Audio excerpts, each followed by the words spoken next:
Good afternoon. Welcome to this session looking at the DPA's evidence review. My name's Neil McLean. I chair the Learning Foundation. I've been involved with the Learning Foundation for an awful long time. I think I've been a trustee for about 10 years now. And I just wanted to say a few things at the start, not too much, because what I don't want to do is put other people in a position where they're going to trip over what I've already said. So I'll try and keep this as short as possible. So firstly, I want to say something about why I think this matters. I say this having been involved in the whole issue about technology for what I kind of slightly crassly call the disadvantage for about 20 years now, on and off in different roles and different whatever. And the fundamental point that I always make is that, the risk of sounding pretentious, I think digital has redefined what it means to be a member of society. Belonging is different once digital enters the frame. Exclusion is different when digital enters the frame. Digital matters. It can support participation. Participation is a two-way street. It's a reciprocal relationship between people and the wider community. But it has a huge range of challenges associated with it. And I'm looking forward to hearing Kira talk about some of the evidence about that. The other thing that sometimes people ask is why now? Given everything else that's going on, why is now the right time to be talking about digital poverty? I have two answers to that. One answer is that sometimes you just have to keep on knocking at a door till it opens. You just have to keep on going, pushing something till the world changes, and something that was at one point seen as a kind of interest of a minority suddenly becomes a mainstream subject for debate. And then my other answer to why now is the Beveridge report that laid the foundation of the welfare state as we know it was published in 1942. I pause at that point. There was a lot going on in the world in 1942. But still, far-reaching, forward-thinking people thought, we can't put this off. We shouldn't just stop thinking about things because of everything else that's going on in the world. So I think we're quite unashamed about this. We know there's a lot going on in the world. And we know we have to keep on pushing this agenda at the same time. We don't see those in tension. I want to say a little bit about what the A stands for in DPA. It's not a test, it's the word alliance. The question is why.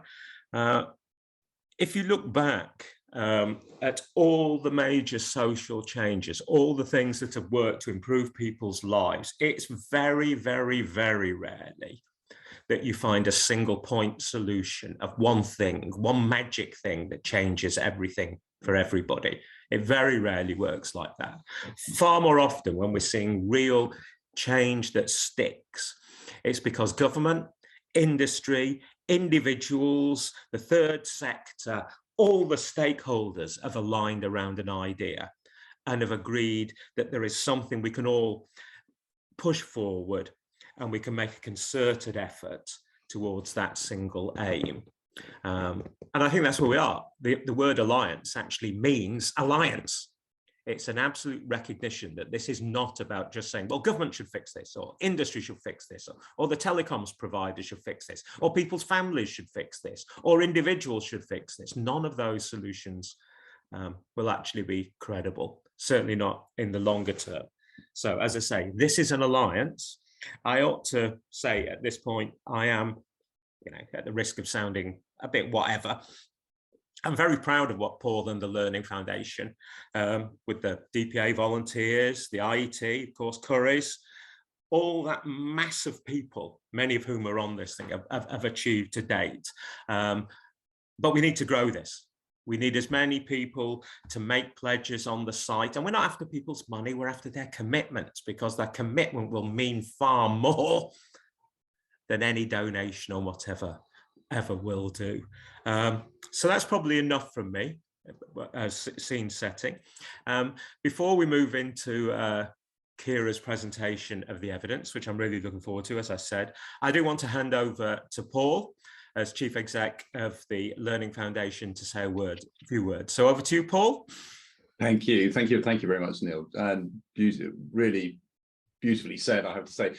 Just to catch up just to finish off on the pledge point, is just to say we've always known that there are some fantastic organizations and work that needs to be done at a national level, but ultimately we see this absolutely as being something that is driven and supported and on a very local level. It'll be down to individuals and communities and things. So please, so respond as a pledgee, as an individual as much as an organization.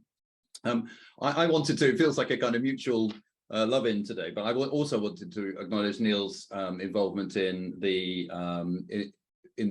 development of the DPA. He and the Learning Foundation trustees have been really critical in that development.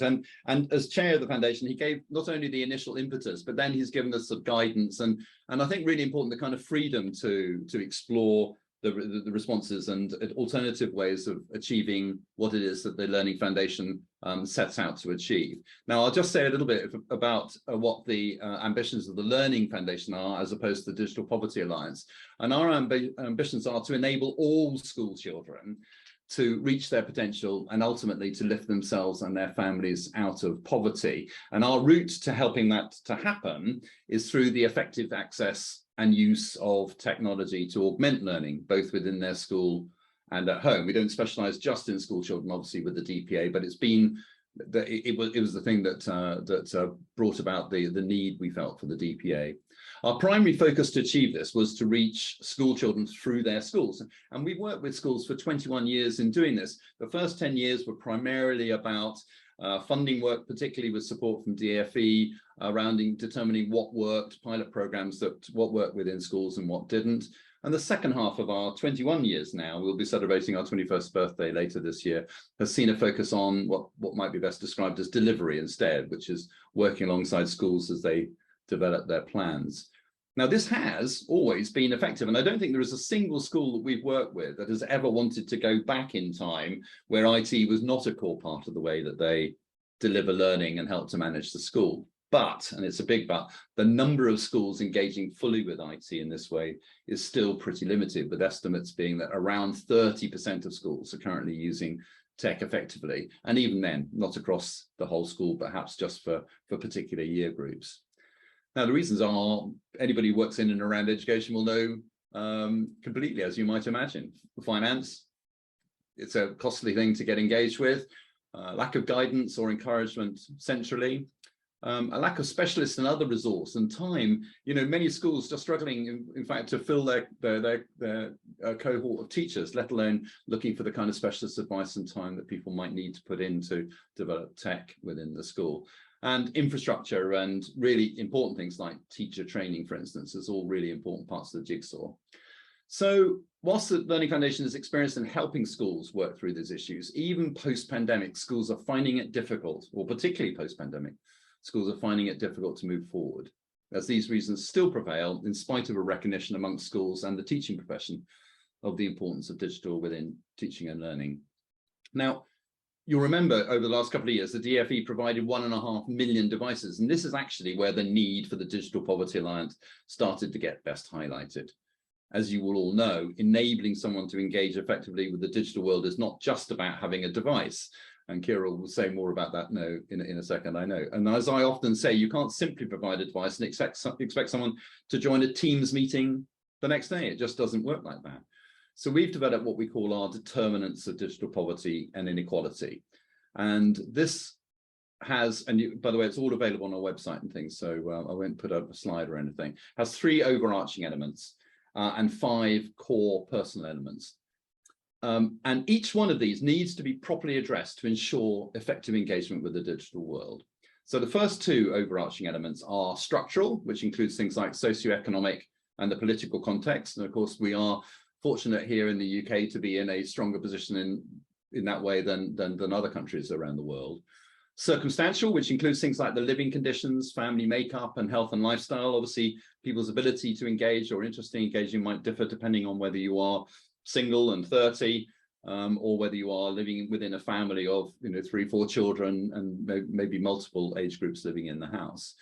And the third overarching element is one we most often talk about, and those are what we call personal determinants. And there are 5 of these: device and connectivity, which goes without saying; access, which is very much about availability when and where you need it, rather than just having simple access; and other crucial matters such as user-centered design. So people have got to be able to do what they want to do when they're online.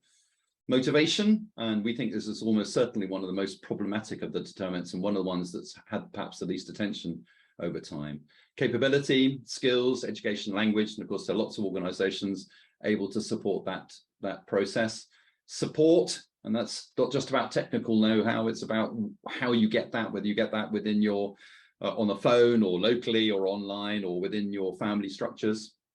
And to which I would add one more, which is sustainability. And as I also say, even if every school child had a device now and they don't, what happens in September or every September when another few 100,000 young people arrive in school? So often one or more of these elements are available through different routes, but not surprisingly, it is impossible for any one organization to support every element, or extremely difficult for them to do that anyway. And so what the DPA has focused on doing is to bring together all of the learning and evidence and skills and individuals and organizations to develop a complete and holistic solution. So whilst we're celebrating all these wonderful individuals and organizations doing what they can to respond to digital poverty and inequality, it is important to know things like, just some of the questions: how many and where are those who are disconnected? Which one of or more of the 5 elements do they need, and where can they get what they need? Is there somewhere local to them? How best to communicate with them, and where? And who else might be available to help? And these sound simple questions, but they are significant if you're an individual that's currently disconnected. So this is the reason behind the DPA, and the UK Evidence Review is an absolutely critical step along the path of being able to understand and respond to these and the multitude of other questions that need an answer, to make all of the efforts and commitment that so many of you that have joined the webinar today are already making, but to help you to make those more effectively, and to ensure, most importantly, that those are all the work and effort that you put in turn into effective and a positive engagement for all of those people that we are wanting to enable. So our ambition is no small ambition, to end digital poverty by 2030. And to achieve this, we need to have joined the dots and ensure that all of the disparate elements of the complex jigsaw puzzle are in place, not just today, but in a way that works in the long term too. So that's enough from me too. I'm delighted now to hand over to Kira to talk through the UK Evidence Review. Jem will then follow up with some conversation about the next steps and then have an open Q&A session. I've already seen that from the comments that there is plenty of questions, so we look forward to addressing those. So over to you, Kira. Thank you. Thanks so much, Paul, and thanks as well, Neil, for those introductions to the evidence review and to the work of the Digital Poverty Alliance as well. I am going to be running through basically the top level findings, the takeaways from the Digital Poverty Evidence Review today. So I have a few slides to assist me in doing this, so bear with me while I share my screen, and hopefully this will go very smoothly. One moment. Oh. Actually, I'm going to need permission from the host. I think that might be you, Jen, to share my screen.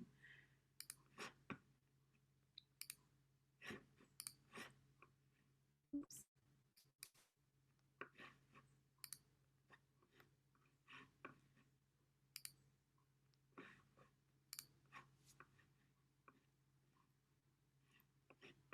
If it's okay with you, Kira, can I just share your slides for you and you can just tell me when to pop forward? Sure, yeah, that's fine. Excellent. This wouldn't be a digital poverty event if there weren't some kind of digital glitch reminding us all that, digital doesn't always work with us. Sometimes it works against us. Brilliant. Thank you so much, Jen. Great. So yes, this is an overview of the UK Digital Poverty Evidence Review 2022. I'm going to be talking, like I said, at a top level about what the evidence tells us. It'll probably come as no surprise to all of you watching this that I would strongly encourage you to download the report if you haven't done so already. You can get it on the DPA website because you can then dig into kind of the specifics underneath each of these top level findings, these headings that I'm going to talk about now, and also take a look at the evidence itself that informed these findings. So definitely give that a look if you haven't already. So next slide, please, Jen. So why an evidence review? This links very closely to the kind of why now question. To achieve digital equity in an increasingly digital world, we obviously first need to know what evidence is out there and what that evidence tells us. And so that is why the Digital Poverty Alliance commissioned this landmark evidence review, which I've written, that pulls together evidence on digital poverty. The evidence comes from a number of different sources. It comes from government reports, it comes from third sector reports and academic literature, as well as news reports and other evidence that's available related to issues of digital exclusion. So there's a really broad assortment of resources that went into this. Well over 200 sources of material contributed to this evidence review. And the aim was to radically update our understanding of the factors that contribute to digital disadvantage and poverty. And sorry for the funky formatting on this. It's obviously a computer transfer issue there. But there are basically 3 stages so far in the evolution of this evidence review and where it's headed. And I'm sure that Jen is going to talk a little bit more about those next steps after I speak today. First step was the evidence review, okay, looking at what's out there, what are the resources, what do they say? Those have informed 5 policy principles that the DPA has drafted, and those policy principles will go on to inform a national delivery plan. How will we actually tackle digital poverty? Just so kind of you know how this evidence review fits into the wider picture and the bigger ecosystem. Next slide, please, Jen. One very important takeaway from the whole process of putting together this evidence review is that context is key. Now, this may seem obvious, but I'm going to explain a little bit more about what I mean here. The digital world today is pervasive and unavoidable. It's not just widespread, it is actually completely unavoidable, even for people who are not online or lack skills. So that means that digitization is having an impact on everyone's lives, whether they're actually using digital and whether or not they're even aware that digital is operating behind the scenes often in their day-to-day interactions with services. Another important contextual piece is that absolute divides between those that have access, let's say to connectivity and devices, and those that don't, are no longer the most important divides in Britain today. This is a highly connected country. What we need to do is pay attention to relative differences now in both access to and experiences of the digital world. And I'll talk a little bit more about this when I get into the 5 determinants. And finally, digital inclusion is a double-edged sword. So once people are online, they're now also exposed to new risks and potentially harms as a result of pervasive digital surveillance, data collection and tracking, and the algorithmic processing of this data. So what this means is that inclusion is not only just a switch that you can, it's not a switch that you can flip once and it stays on forever, but it's also a possible way of exposing people to new dangers, new challenges, and new forms of disadvantage, actually, once they're online. So it's not a simple case of get online and the problem of digital poverty will be solved. Next slide, please, Jen. And on this point, digital poverty will not end on its own. This is another key finding. I think for many of us who have worked in digital inclusion, doing research in this space or leading interventions in this space, this again seems like an obvious observation, but it's still an important point to make from a policy perspective. We have known about the digital divide for a long time. More people are online now than ever before. More people have access to training and skills than ever before, but digital still disadvantages a lot of people. And that is because digital inequality is as much a social problem as it is a technological problem. So alongside making technologies more usable for everyone, which the evidence review talks about in a number of places, we also need to make life more livable for everyone overall. And that might actually have very little to do with digital or technology. And this is important to keep in mind because it means that tackling the problem of digital poverty is not solely a digital issue. And that means working across sectors, it means working very collaboratively, and it means recognizing digital as something that's embedded in people's everyday lives. And that means like their entire existence as citizens in modern society. Next slide, please, Jen. Okay, so now let's get into the findings. The findings in the review are organized around the 5 determinants of digital poverty that Paul mentioned, which were outlined by the Digital Poverty Alliance. Those are devices and connectivity, access, capability, motivation, and support and participation. The aim overall of the evidence review is to drive toward a much more nuanced understanding of digital poverty that's fit for 2022. So while every chapter will engage with a lot of kind of the familiar evidence and also the familiar knowledge around each of these 5 determinants, the goal is to dive a little bit deeper and look at kind of what the most up-to-date evidence says about how we need to be contextualizing each of these issues in a much broader understanding of the role of digital in everyday life. And I think you'll see what I mean when I talk about some of the top level findings. Next slide, please, Jen.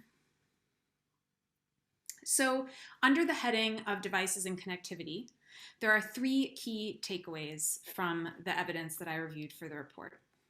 The first is that relative differences in connection, speed, cost, and geographic distribution of connectivity mean that many people are left behind even though devices and connectivity are available.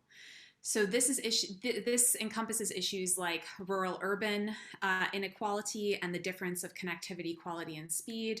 And it also encompasses the prohibitive cost of connectivity for many people. You may technically have access in your area, but it may be too expensive for you to comfortably afford. And this is an increasingly challenging issue given the cost of living crisis right now. Secondly, the number of devices that people have opens up more opportunities, and limited device access is leading to device-limited literacy. What I mean by this is that it can help a lot for someone who's fully offline or doesn't have a device to get one device and a bit of data or a bit of connectivity. So getting over that first hurdle of the digital divide is still important. But the difference of experience of the online world and digital services between someone who only has one device and limited data and someone who has 5 devices of different styles and qualities and as much data and high speed connectivity as they want, that difference is quite profound at this point. And many people are relying on just one device. I'll talk about this more in just a moment. That device is often a smartphone, and this means that their digital literacy is actually limited to that particular device. And that will lead to bigger challenges later on as this sort of relative difference grows.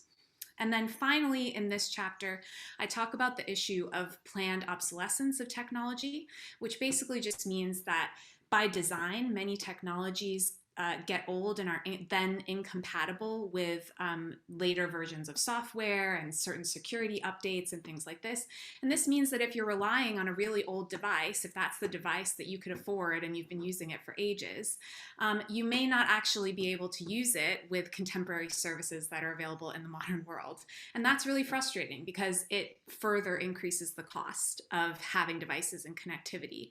So we also need to be thinking about how to refurbish and repurpose technology and how to make sure that people actually have a right to repair and that software is compatible with a wide range of devices. So here I talk about how more environmentally sustainable technology could also actually help to make tech more inclusive. Next slide, Jen.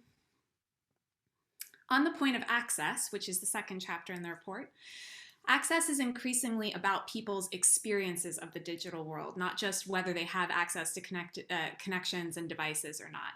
So this is Are their experiences positive? Are they safe? Do they experience issues like misinformation, online bullying, scams, or do they have a perception that these things are a risk? Making more platforms, services, and technologies accessible as well to users with diverse needs, in particular users with various impairments, will help everybody have a better digital experience. And this is the second takeaway point on the access point. We really need to be paying a lot more attention to accessibility. Many services are not fully accessible to everyone. And this is creating huge problems in terms of the difference of experience of the online world if, for instance, you have an impairment versus whether you don't. At this point in 2022, a sizable proportion of the people who are offline or feel like the digital world isn't for them are people who are living with impairments, and that's unfair. So we need to do something about that, and accessibility is a really big piece of that equation. And then in addition, in this chapter, I talk about how technologies and platforms people use also should be safe and privacy protecting.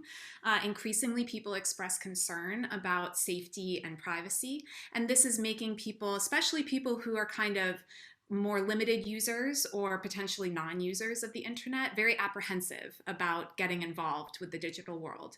And so this means not only building trust, but actually building technologies that are trustworthy, technologies and platforms that are trustworthy. So it means actually building in privacy protections into the design of these services, not tracking people when they don't want to be tracked and things like this. And then finally in this chapter, I talk about how the spaces that people have available to access the digital world might impact the quality of their experiences. So a good example of this from the pandemic is the fact that many families who were sharing devices and were living in small, confined spaces together were struggling to have a positive online schooling experience because the children in the household didn't have access to a device the entire time and were often kind of in spaces that were very distracting. So actually the physical space in which you have access matters to your experience. Next slide, please, Jen. Next chapter is about capability. And the top level sort of deep dive findings in this chapter were that people's digital capabilities, their skills, are influenced by their broader social context. And that includes things like their family's literacy, the people that they're around, family and friends, and their skills. So we actually need to be thinking about the context in which people are living a lot more broadly than just focusing on the individual and their level of skills. Secondly, in this chapter, I talk about how not all digital literacy is the same. So a lot of the evidence points to the emergence of narrow and device-limited users and how this creates new challenges for acquiring broad, essential skills. So as I mentioned before, when you only have access to a smartphone or you only have limited time access or your data runs out regularly, it means that your level of digital literacy will not be equal to those of us who have constant connectivity and multiple devices to choose from. And that will have a long-term effect on the kinds of skills that you know are available and that you may be able to develop. And finally, digital skills for today's pervasive digital world have to include the ability to make choices about how personal data is collected and used. I mentioned with the last slide that a lot of people struggle with questions of trust and are concerned about issues of privacy.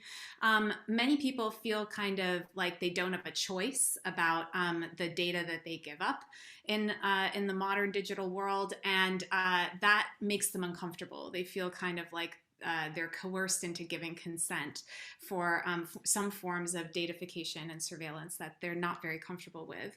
And so digital skills for today's digital world need to encompass understanding of data, data processing, algorithms, and how to exercise a little bit more agency over the sharing of data that people are kind of forced to do in everyday life.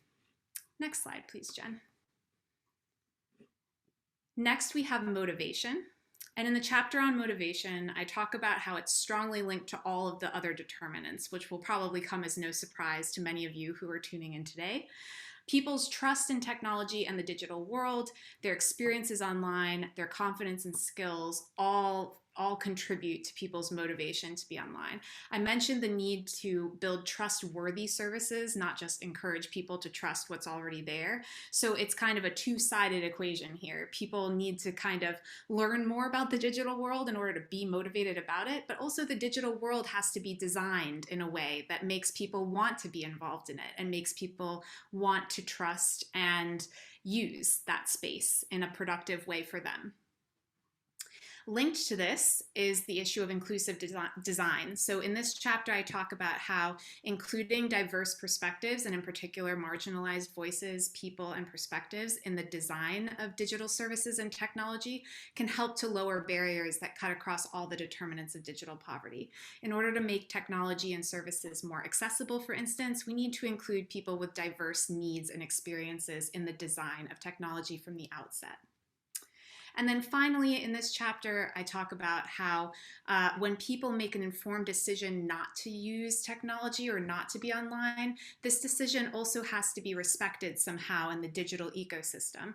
So the fact that people are offline doesn't necessarily mean that they don't understand the value or they don't know the value. Some people are actually making an informed decision to opt out of certain services or certain forms of participation.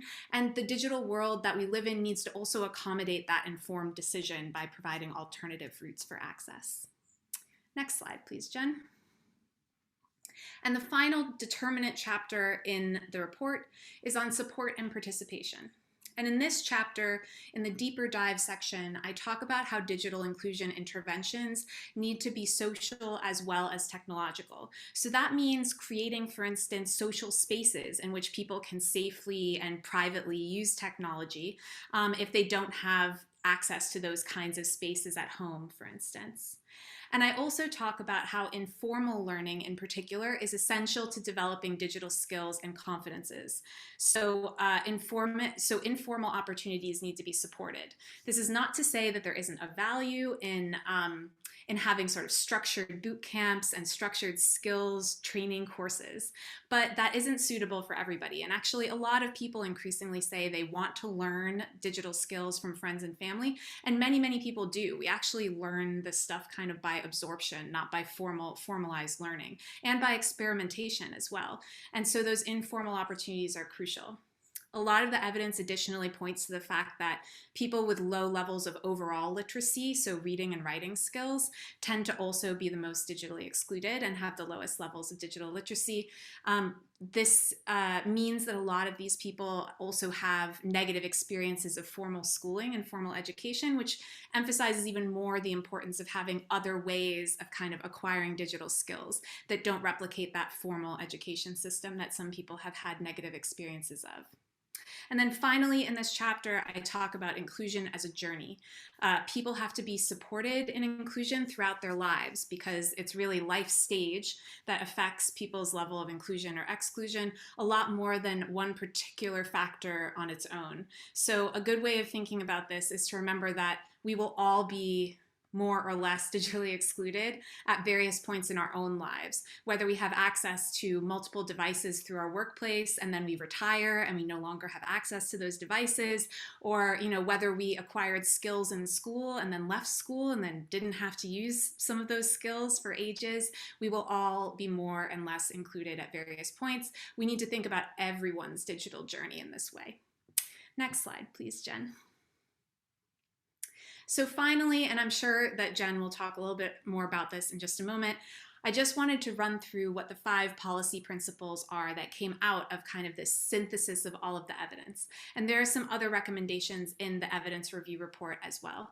So the first principle is that digital is a basic right. It's an essential utility and access to it needs to be treated like this. The second policy principle is that accessing key public services online like Social Security and healthcare has to be simple, safe, and meet everyone's needs. Third, digital should fit into all people's lives and not be an additional burden, particularly for the most disadvantaged. So this fits in with that informal, formal learning, having both available. And fourth, digital skills should be fundamental to education and training throughout life. Support has to be provided to trusted intermediaries who have a role in providing access to digital. And those trusted intermediaries, like I said, might be friends and family and often are. And then fifth, there must be cross-sector efforts to provide free and open evidence on digital exclusion. There's a lot of evidence out there. Not all of it is free. Not all of it is open access. Having better access to all of the evidence, all of the raw data that's available would help us get a bigger picture of what's actually going on the ground. And next slide, please, Jen. That's all from me. Please do get in touch if you have any thoughts or if you have any questions specifically for me. And with that, I will hand over to Jen. Thanks so much for that, Kira. It doesn't matter how many times I hear you go through it, it's always more interesting and there's always a different thing that stands out to me. And thanks again to Neil and Paul, who I think really brilliantly set out why the DPA is here, what the mission is, why the initial focus had to be on the evidence, and then Kira for taking us through what the evidence tells us. So now that we know all of that, all of the things that Kira's mentioned, and I would say there's lots more in there that she just doesn't have time to cover. So do go on the website and have a look at the report. Now that we know all of that, how does the DPA go about achieving its mission of ending digital poverty by 2030? Well, it's really clear from the evidence review that it's going to take big systemic change. It's also really clear that it's going to have to be a cross-sector effort. And as Kira said, it is such a pervasive issue and it's such a growing issue that we know that it's going to need effort from across society. So in the coming months, what we're going to be doing is convening lots of discussions with key experts in this space so that we can understand how we achieve those policy principles that Kira set out. And from those discussions, what we will be creating is what we're calling the National Delivery Plan. And that really is going to be the roadmap for us, the document that says, these are the actions that need to be taken by this actor, by this time, in order to end digital poverty. And what I can see really clearly from the chat and the participants list is that there's a huge amount of insight in this room. So I want to leave a good amount of time for questions to Kira and Paul and Neil, but also I really want to hear your insights because there's a huge amount of expertise here. And also if you want to get in touch directly, please do go on the website and there are the contact details for us there. We also have the Hub, which is our community area for bringing everyone together from third sector leaders to academics who are working in this area. And it's really a space to have those discussions and bring the community together. So without further ado, I will hand back over to you, Paul. Thank you, Jen. Thank you. I saw you being attacked by a cat there as well. I know it's very distracting, but no, so thank you. So this is absolutely an open Q&A session. We one or two questions which we'll address just to kick things, to get things started. But if you have anything, please put them in the Q&A or in the chat, and we'll endeavour to get back to them today if we can, or later if not. What really important from what Kira said, and I hope it's given you not only a good insight but has helped to kind of enthuse you to look into this more, is that that's great up to a point, but what really has to happen now is that we have to affect change. And so this next stage of us developing this national delivery plan is absolutely imperative, and I would urge you all to go onto the Hub to join, so that we can keep in touch with you. We can hear about your views, you can share your views with us and with others and things. So please go on to that, and you can reach this all through our Digital Poverty Alliance website too. In terms of Q&A, there was one particular one which came from Luke at TSSA. Luke, do you want to ask it, or shall I read it out? If you could read it out, Paul, that would be great. So what Luke has said is two key aspects to digital exclusion and the move to digital services: how this impacts the already disadvantaged, brackets, who may not be able to afford the necessary for digital access, and how some people, brackets, who may otherwise be affluent, are excluded because they lack the skills or confidence to use digital channels, or are made more vulnerable by this. I feel we will be focused on the former, but as a rep of a retired groups, it is also important to cover the latter. I did drop a quick note back to Luke at the time, but just to say that, of course, this is all about priorities. And one of the things I know from looking at the range of organisations that are engaging just today, let alone in the rest of the work that the Digital Poverty Alliance has been involved with, is that you all have your own priorities. And that's the brilliant thing about this, is that hopefully you'll be able to take the information and advice and other bits and pieces that we can provide you with to respond to the needs of the communities that you see as most important. And that's, as I say, that's the advantage of it being a community. So otherwise, if I had to choose priorities, of course, it's extremely difficult, whether it's young people now growing up into a digital world, or whether it's people who may be out of work at the moment because they haven't got all the skills they need. It's such a tough call. So I think I'll leave that decision to all of the wonderful organizations here today and elsewhere around the country to take forward what they need to for their own particular groups. But Kira, Neil, anything you'd want to add to that? No, I think just to emphasize what you just said, Paul, I really think that this comment points to the need to actually have a really cross-sector collaboration on tackling digital poverty. You all know the communities you work with best, and that's the strength that you bring to this issue. It's impossible really for any one organization or any one individual to be able to understand the full range of needs across society, but you do, and that's why we need to kind of band together and also surface those forms of exclusion that are underrepresented. This links very much to the point that is in the evidence review around life stage and life journey being a big issue in digital inclusion, and needing to recognize that people's life circumstances, whether they're employed or unemployed, whether they're in education or not, whether they're retired or working, these are factors that significantly contribute to people's level of exclusion, regardless of their socioeconomic status. And so it is important to make sure we keep the spotlight on all of those forms of exclusion simultaneously. And the best way to do that by far is to all be talking to each other on a regular basis and sharing that knowledge and information. Thanks, Kira. Neil? Yeah, at the risk of getting terribly soundbitey about this, there's the haves and have-nots, there's the cans and cans-nots, and there's the do's and the do-nots kind of thing. Haves and have-nots, basic low-level access. Cans and can-nots, there's a whole skills thing. There's the do's and do-nots. That's about a motivational thing. And sometimes I think one of the points that came from Kira's presentation is using kind of slightly weird language. When people look at the business benefits for them of doing certain sorts of things, they make completely rational decisions. There isn't enough there to motivate them, kind of thing. So I think we've got to have all of these three things in frame. I mean, I think the great thing about the Alliance word is that there will be people who come to this purely because what they're interested in and what they can support is the skills agenda, kind of thing. There are people who can come to this because purely what they're interested in can support is how do we motivate people like my mother, who's 91. She'd certainly have the skills.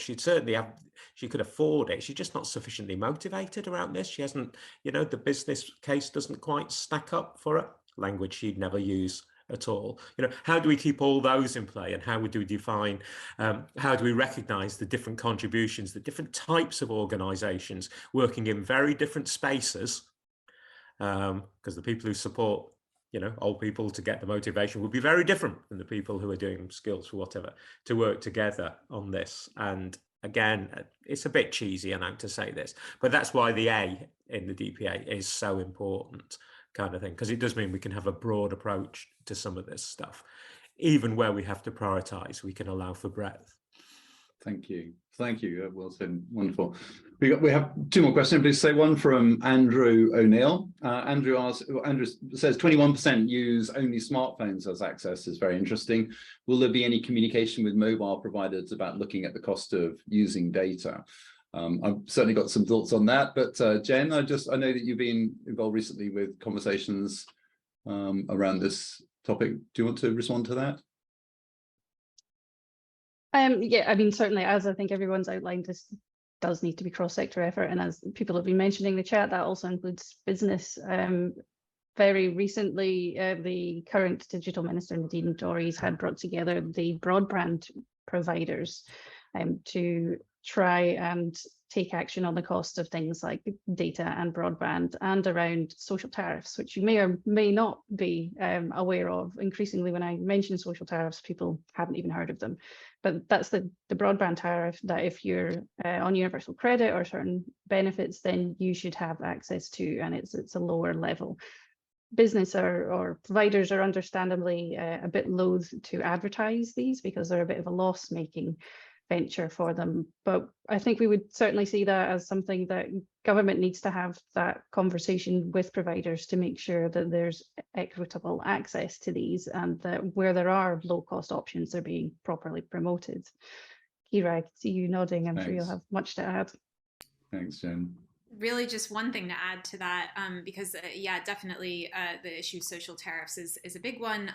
Another on the flip side though of the data question and affordability is the service provider side. So speaking the telecom provider is absolutely essential. Talking about what actually constitutes affordable internet is an important conversation. But on the flip side as well, service providers can do a lot to make sure that they're not developing data hungry services that disproportionately disadvantage people who have more limited access to data, and making sure that sort of we don't demand that people are spending a lot of data on what should be essential basic things, and that can include things as simple as the fact that you have to have data to park in a lot of places in city centers these days. That's a huge inconvenience for a lot of people who are more digitally excluded. It comes down to things like this, thinking like that. And another option is something like zero rating services. So making sure that some services that are absolutely essential don't cost people any data at all. And that's sort of the other side of the equation. So again, just to point to the fact that we kind of need to be thinking about all of these issues from multiple perspectives simultaneously. There are usually multiple stakeholders that need to be around the table to talk about how do we actually make sure that people have enough data and that they can afford it. Thanks, Kira. Yeah, and I think that goes back to Neil's point too about the alliance, and that is that we know that there are a whole variety of organisations and individuals out there who are fighting for different ways to respond to this challenge, whether it's organisations like Good Things Foundation, for instance, who built up a kind of data bank. Vodafone, as you know, have been providing 1 million SIM cards. But for me, at least, those things are brilliant as they are relatively short term. We have to find a long term sustainable answer for this, and from a very personal perspective, that would be about universal free access to broadband. And one of the countries we could be looking at the moment is the experience of the USA, who are investing something like $60 billion into providing access to families and individuals in the US, and we'll be learning more and more from their experience to see if there's things that we can replicate here. So thanks for that, Andrew. No quick easy answer. Computers for charity. If 80% of a computer's carbon footprint is in its production, and every laptop pollutes the planet with 150 kilograms of CO2 emissions, and each desktop 250 kilograms of CO2, to what extent should we take into account environmental factors in resolving digital poverty? Again, a great question. Certainly got my views, but is there anybody, rather than me keep talking, anybody else who'd like to pick that up? I mean, I can jump in first, and then by all means, everyone else jump in as well. This is something that comes through in the report, and I would say, from my perspective as a researcher, I would say, yeah, that's a huge issue, and it needs to be a factor in considering how we tackle digital poverty. Ending digital poverty has to be sustainable, as well as getting people online, and that means not just sustainable in terms of it's a long-term solution for people, so they don't have to constantly be catching up all the time, but it also means environmentally sustainable. So this is where sort of the digital design and manufacture of technology links up actually with the experience that people have online. In the report, I talk a bit about planned obsolescence, for instance. Strategies like right to repair, the ability to refurbish devices and make sure that they're available to people at lower costs and still usable on various software updates and things like this. That's actually essential to tackling digital poverty, and it's better for the environment as well. A more circular economy for devices and technology will help everybody in terms of bringing costs down and also ensuring that people's skills don't go out of date as soon as a new device or software or technology or service bias comes out. So we need to be thinking more long term and sort of and reduce this kind of like purchase and dispose policy that we kind of have with technology right now. Thanks, Kira. Neil? Kira's already said about the circular economy thing. In fact, she said a lot of things that I would say. Where people often get things wrong, I think, is they see social sustainability, economic sustainability, and environmental sustainability as if they're in competition with each other. They're not. You know, if you get it right, then each one supports the other. And I think that's where we have to be on this. And I mean, I'd say Kira gave far more erudite answer than I gave, but I really resist this idea that we've got to, well, you can have this or you can have this. No, if they don't work together, you don't get either, is where I think we are. Thank you, Neil. Yeah, thank you, Neil. And I often apply that same thinking to electric cars, for instance. So it's all very well electric cars, but the amount of resource they use to produce them and things makes you wonder about the when the balance affects it. But just to say, absolute Computers for Charity, thanks for a great question, and it really is core to our thinking. And look through the report, you'll see more of the kind of things that Kira was talking about, making computers last longer and being updatable and that kind of stuff. A question from Holly Shorey at Coface. I hope I pronounced that right. Very important, as you said, to put the social lens on the digital world rather than getting stuck solely into matters of digital policy. How can we ensure we're not sticking a digital plaster on social issues? Neil? Oh, thanks for that. Yeah, it's always tempting, isn't it? You know, having spent the last 30 years pushing back against people who said, right, I've got this magical digital solution to something. It's all more complicated than that. Back in the 70s, there was a movement towards things called socio-technical systems. The idea that if anybody tries to persuade you there was a technological solution to anything, sack them immediately. It's about how people, systems, processes, a whole set of things fit together. And I think we've had a few false starts around the whole digital piece, with people seeing it as, you know, either the crutch or the sticking plaster, the quick fix to make very, very complicated things get better. I think I'm absolutely convinced that digital is part of the solution to a whole raft of the challenges we faces. I'm also equally convinced that if we see those challenges through purely a digital lens, we will miss what they're all about. And history is littered with failed attempts to use technocentric solutions to a whole range of things, going back, you know, a few hundred years, when people moved technology from one part of the other to another part of the world, thinking it would transform people's lives, and it did, for the worse. You know, we've got to be a bit more sophisticated in all of this. So I agree with the person asking the question 100%. Yep. Thank you. Me too. Kira, was there anything you'd like to add? I totally agree as well with that, Neil. I think that's spot on. And the only thing I'd add is if you're on this call and you work in digital specifically, as I do, as everyone that's on the webinar at the moment does, when you get invited into other domains that are not digital specific, make sure you remind whoever's in the room with you that digital is a factor. The only way that we're going to avoid this kind of siloing of digital as its own separate issue is if those of us who are familiar with how embedded it is in all aspects of everyday life constantly remind other folks working in other sectors who have a lot of other things on their plate that digital is a factor in exclusion. So take those opportunities to have those conversations outside of the sort of digital sector, because that will help a lot, I think, in terms of making sure that digital is front and center, regardless of whether we're talking about economic policy or social policy and beyond.